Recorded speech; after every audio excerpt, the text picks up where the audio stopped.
I'm Hazel. It's Saturday today, which makes it time to sit down and catch up on the WoW news of the week, what I have been up to, and answer some of your questions. This week, or at least this Tuesday to Tuesday week, if you haven't done so already, there is a weekly quest to do 4 mythic dungeons for a random piece of heroic level Amirdrassil loot. This is pretty darn good and very accessible. You could do 4 mythic zeros. You could do like some really low keys like 2s.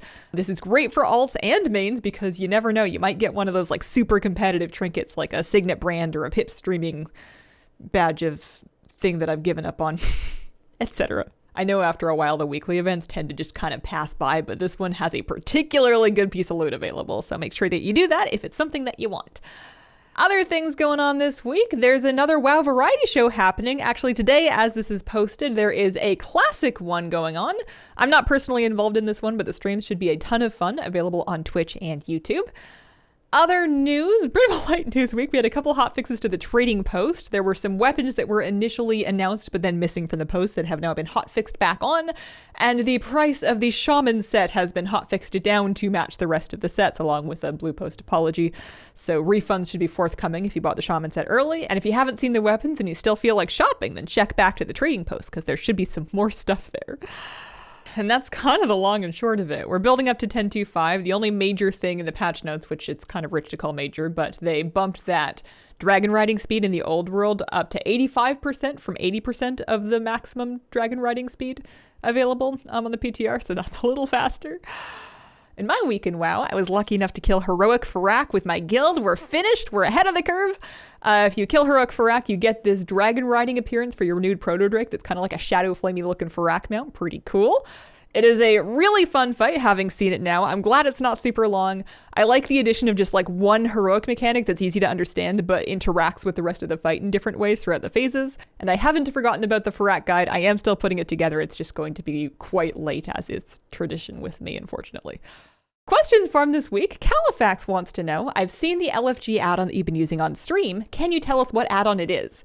Yeah, so this is Premade Group Finder, not to be confused with Premade Group Filter. This is super useful for browsing key groups because it's going to sort the ones with the highest score and the highest history in that key to the top to give you the best chance of success. It'll also let you filter to like maybe a specific key. It lets you filter to only groups that still need your role. So if you're a healer, you can have it not show you any groups that already have a healer.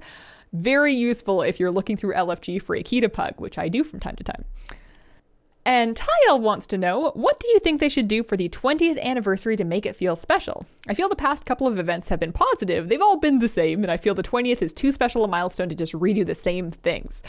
Yeah, I felt the same way about the last couple of anniversary events. They're nice, and I appreciate that they've been pretty time-friendly to do. They didn't take very long to catch up with the new stuff, but they have been pretty minimal. I really liked the 10th anniversary event. It's crazy that it was that long ago already. The one in Warlords where you did Old Molten Core and then got like that Core Hound. I thought that was really cool. I liked what they did later on with the Deathwing mount as well, where they kind of had that like LFR boss blast that you could queue up for.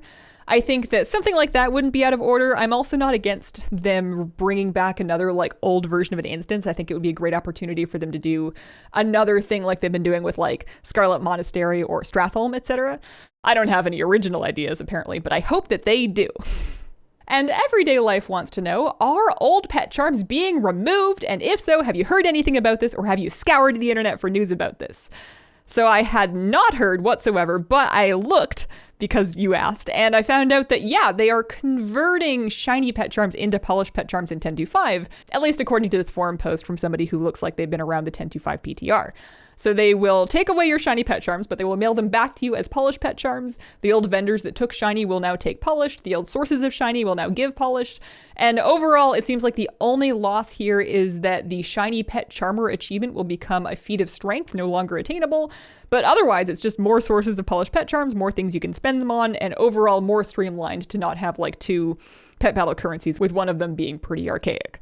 Maybe this also means that we can stop stressing every expansion that they might do another pet charm conversion and we might need to spend all of our stuff again. I think we're sticking with polished ones. And that has been the week. Happy beginning of the holiday season, everybody. If you have any questions you would like answered in a news video, please pop them in the comments and include the word question to help me find it. I appreciate you guys, and I hope you have a wonderful, wonderful day.